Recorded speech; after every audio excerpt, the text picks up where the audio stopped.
3 years ago, I switched every raised bed in my backyard to a no-till system I picked up from an Amish family in Lancaster County, Pennsylvania. That first season, my tomato yield jumped from about 22 pounds per bed to just over 68 pounds per bed. Same varieties, same sun, same water. The only thing that changed was what I stopped doing to my soil. For most of my gardening life, I tilled every spring like clockwork, rented or borrowed a rototiller, churned up the top 8 to 12 inches, and felt good about it because the soil looked fluffy and clean. Meanwhile, my Amish neighbor Daniel hadn't touched a tiller in his life, and his garden outproduced mine every single season by a margin that honestly embarrassed me. Today, I am going to walk you through exactly what the Amish do instead of tilling, why it works so well from a soil science standpoint, and how you can transition your own garden beds starting this season. And stay with me to the end because I will share a simple Amish layering trick for building brand new garden beds on top of existing lawn without digging a single shovel of dirt. I've never seen it explained properly anywhere else, and it is the fastest way I know to go from grass to productive garden soil in one season. Now, I want to be honest with you up front. I tilled my garden for over 20 years. Every spring, same routine. I thought I was doing the right thing.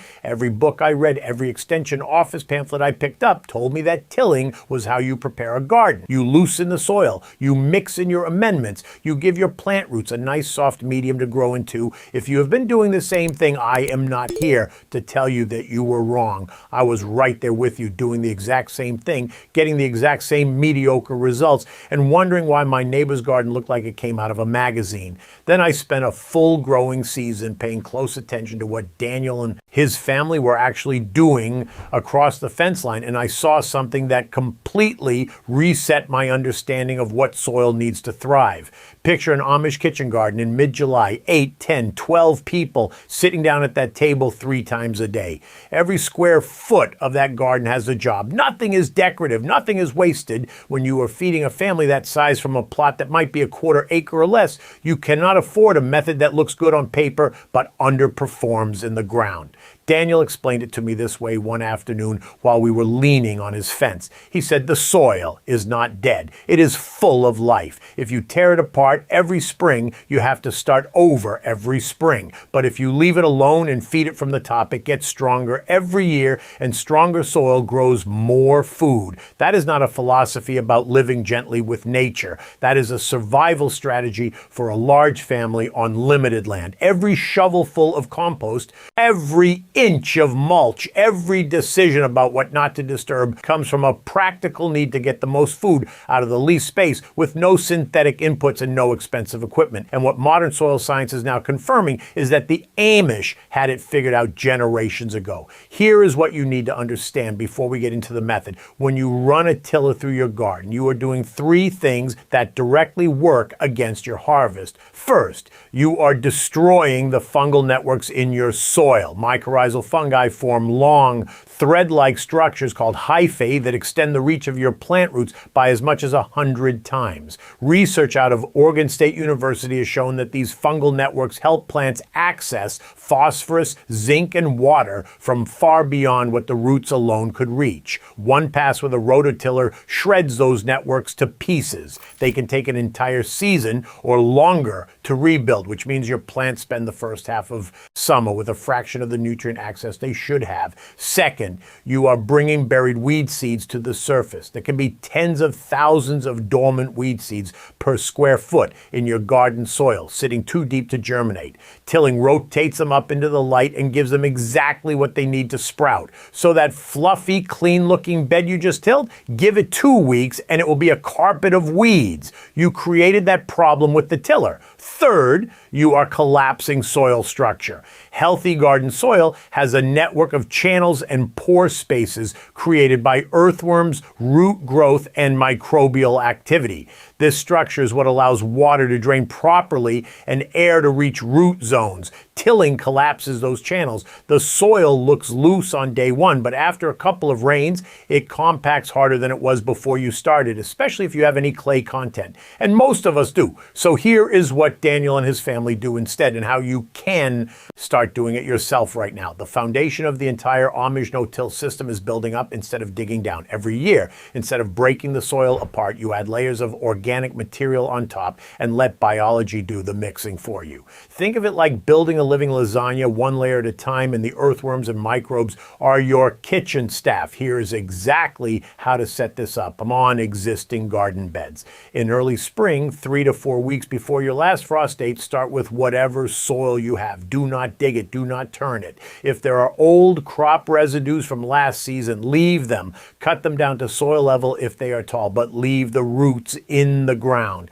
Those old root channels become highways for earthworms and pathways for water infiltration. Now spread a layer of well-aged compost 2 to 3 inches deep across the entire bed surface. If you have access to compost that includes aged horse or cow manure, that is ideal. The Amish in Lancaster County use a blend of horse manure composted over winter with straw bedding and kitchen scraps. If you do not have animal manure, regular homemade compost or a good quality bagged compost works fine. The key is that it needs to be fully broken down, dark, crumbly, and earthy smelling. If it still smells sharp or looks like recognizable food scraps, it needs more time. On top of the compost, add a layer of mulch. This is where the Amish approach diverges sharply from what most gardening books recommend. Daniel uses a thick layer of straw, 4 to 6 inches deep, spread right over the compost. Not hay, which is full of weed seeds, but straw. You can also use shredded leaves if you have a supply from fall. The mulch does 3 critical things. It suppresses weeds by blocking light. It holds moisture in the soil, reducing your watering needs by as much as 50%, according to data from the Rodale Institute. And as it slowly decomposes over the growing season, it feeds the soil organisms below, which in turn feed your plants. If you are in zones 3 through 5 where your soil stays cold longer in spring, pull back the mulch from planting spots about 2 weeks before transplanting to let the sun warm the soil surface. In zones 7 through 9, you can mulch heavily right away because soil temperature is rarely a limiting factor. Now here is where the growing really begins. When it is time to plant, you do not dig holes in the traditional sense. You push aside the mulch layer, make a small opening in the compost layer just big enough to set your transplant or drop your seed, and close the mulch back around the base of the plant. For transplants like tomatoes, peppers, and squash, open a space about 6 inches in diameter through the mulch. Set the plant into the compost layer. Firm the compost gently around the root ball and pull the mulch back to within about 2 inches of the stem. Do not let the mulch touch the stem directly because that can hold moisture against the plant and invite rot. For direct seeded crops like beans, carrots, or lettuce, push the mulch aside to create a clear strip about 3 to 4 inches wide along your row. Sow your seeds into the compost surface at the depth specified on the seed packet. Once the seedlings are up and about 3 to 4 inches tall, gently push the mulch back in around them. The first season you do this, you will notice something that might make you nervous. The soil under the mulch will feel dense and undisturbed. It will not look like the loose, fluffy tilled beds you are used to. That is normal and that is good. You are letting the earthworms and fungi do the loosening on their timeline, and they do a far better job than any machine. By midsummer, pull back a section of mulch and look at the soil surface. You should see earthworm castings, tiny tunnel openings, and a dark moist layer where the compost is being actively pulled into the soil below. That is the biology doing what tilling tries to do mechanically, except the biology does it without destroying itself in the process. Now, if you are picking up what I am putting down and you want to go deeper into the full system, learning how it all fits together. And I've put everything into a step-by-step guide called the 30-Day Amish Pest-Proof Garden Protocol. It's got the complete 5 defense layers, the companion planting charts, the 4-bed crop rotation, all of it laid out day by day, so you're never guessing what to do next. If you want to go deeper than what we can cover in one video, there are 2 easy ways to get it. You can click the link right down there in the description below this video, or If you're watching this on your TV or your computer, just grab your phone, open up the camera, and point it at the QR code on screen right now. It'll take you straight to the guide. No searching, no typing anything in. All right, let's keep going. The real payoff happens and where the Amish approach leaves conventional gardening in the dust. In year 1, you add your compost and mulch layers. Your results will be good, but not dramatically different from a tilled bed, especially if your soil has been tilled for years and needs time to recover its structure. Be patient. In year 2, you add another 2 to 3 inches of compost on top of the existing bed in early spring and refresh the mulch layer back up to 4 to 6 inches. Do not dig, do not turn, just add on top. By this point, your earthworm population will have noticeably increased. So you will find them every time you push aside the mulch layer. The soil will be darker, more moisture retentive, and softer to the touch than it was the year before. Your plants will show it. Thicker stems, deeper green foliage, more vigorous root systems. By year 3, the transformation is unmistakable. This is when Daniel told me I would see it, and he was exactly right. My tomato plants that used to top out at 4 to 5 feet were reaching 6 to 7 feet with substantially more fruit set. My pepper plants were stockier and producing 3 to 4 weeks longer into fall. The soil had developed a spongy, cake-like texture in the top 8 inches that held water beautifully but drained excess within hours. I could push my finger into the soil up to my second knuckle with almost no resistance. No tiller did that. 3 years of feeding from the top and leaving the biology alone did that. This is backed up by long-term research from the Rodale Institute in Kutztown, Pennsylvania, which has been running side-by-side comparisons of tilled and no-till systems since 1981. Their data consistently shows that no-till plots with surface-applied organic matter develop superior water infiltration, higher microbial biomass, and over time higher yields than their tilled counterparts. The Amish did not need a 40-year study to figure this out. They watched it happen in their own gardens for generations, but it is reassuring to know the science agrees. Here is where most people run into questions, and I want to address the biggest one head on. What about soil compaction? If you never till, does the soil not get hard packed over time? This is the number one concern I hear, and it is a fair question. Here is the honest answer. In a system where you are adding organic matter annually and maintaining a permanent mulch layer, compaction from foot traffic is the only real risk. The Amish handle this with clearly defined beds and walking paths. Your garden beds should be narrow enough that you can reach the center from either side without stepping on the soil. 3 to 4 feet wide is ideal for most people. Anything you walk on regularly becomes a permanent path, and you never set foot on the growing surface. If you already have wider beds that you walk through, this is the one change that makes the biggest difference. Narrow your beds to 3 to 4 feet and establish permanent paths between them. Lay down cardboard and wood chips on the paths to suppress weeds and give yourself a clean surface to walk on. Once you stop compressing the growing area with your body weight, the earthworms and root networks will open up the soil structure naturally within 1 to 2 seasons. One more thing I want to mention here because it tripped me up the first year. The no-till system changes how you handle crop residues at the end of the season. In a tilled garden, you pull everything out till the residue under and start clean. In a no-till system, you cut your spent plants off at the soil surface and leave the roots in the ground. Chop the above-ground material into pieces and lay it on the bed as additional mulch. Those roots will decompose over winter and leave channels that improve drainage and aeration. The above-ground material becomes food for soil organisms. Nothing leaves the bed. Everything cycles back in. This is exactly what Daniel does every fall, and it is the reason his soil gets richer every year while tilled gardens reset to zero every spring. Now let me walk through a few patterns I've noticed over the years, habits that most of us fall into because they seem logical but actually work against what we are trying to accomplish. The first pattern is tilling and amendments. Most of us were taught that when you add compost, lime, or fertilizer, you need to till it in so the roots can access it. The Amish approach says put it on top and let the earthworms and water carry it down. Research from Cornell University has shown that surface-applied nutrients are distributed through the root zone within one season by earthworm activity and water percolation. Tilling those amendments and actually disrupts the organisms that would have moved them for you.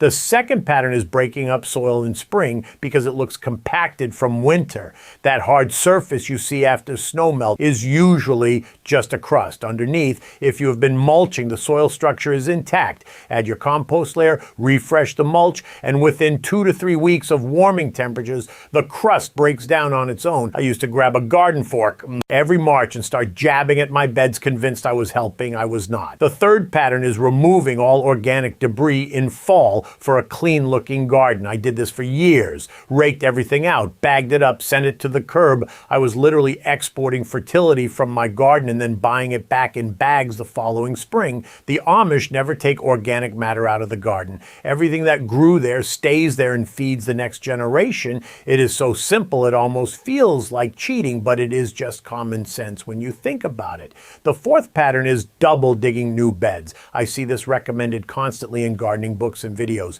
Dig down 18 to 24 inches, flip the layers, break up the subsoil. It is back-breaking work, and it destroys soil structure at depths that take years to rebuild. The Amish method for new beds is something entirely different, and that brings me to the technique I promised you at the beginning. Here is the Amish layering trick for building a brand new garden bed on top of existing grass without digging a single shovel of dirt. I learned this from Daniel's wife, who set up a new herb bed this way in about 45 minutes one Saturday morning. Start by mowing the grass as short as your mower will go, then lay down a single layer of cardboard directly on the mowed grass, overlapping the edges by at least 4 to 6 inches so no light can get through the seams. Use plain brown cardboard with no glossy coating and remove any tape or staples. Wet the cardboard thoroughly with a hose until it is completely saturated and lying flat.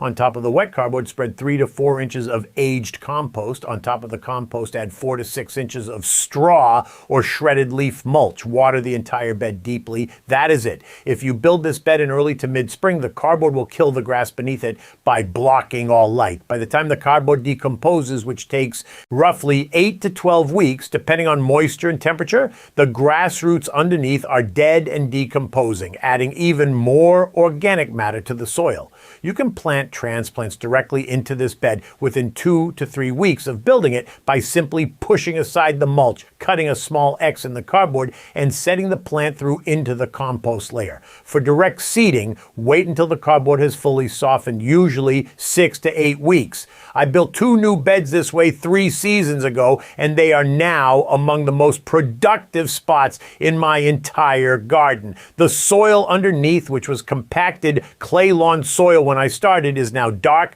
loose, and full of earthworms. I never put a shovel in the ground, not once. The biology did all the work. I just gave it the right materials and stayed out of the way. If you have been following along today and this changed how you think about working your soil, I want you to know that everything I have shared is just one part of a much larger system. The full approach, including the 5 defense layers, the 4 bed rotation that keeps your soil and your plants healthy year after year, and the Amish morning walk concept that catches problems before they become disasters. What I've shared with you today is a real piece of the puzzle, but it's still just one piece. If you're tired of fighting the same battles every season, if you want a garden that actually works with you instead of against you, then I'd really encourage you to check out the guide I put together. It's called the 30-Day Amish Pest-Proof Garden Protocol, and it's everything I've learned from my Amish neighbors over the last 3 decades, organized into a simple day-by-day plan you can start this season. It covers the full 5 defense layers to build a garden that defends itself from the soil up.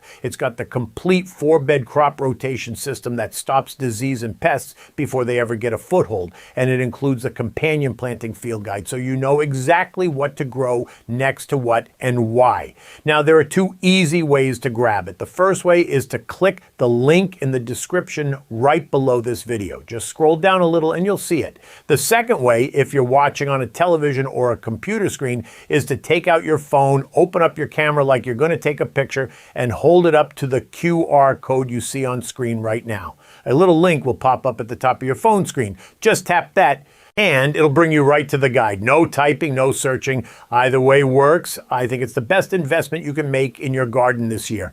3 seasons later, my soil is better than it has ever been. My yields are higher with less work, and I spend my spring mornings drinking coffee and laying down compost instead of fighting with a rototiller. It is not about fighting nature. It is about working with it. Tell me in the comments if you have tried no-till or if you are thinking about making the switch. I would love to hear what is happening in your garden. Thanks for spending time with me today. I will see you in the next one.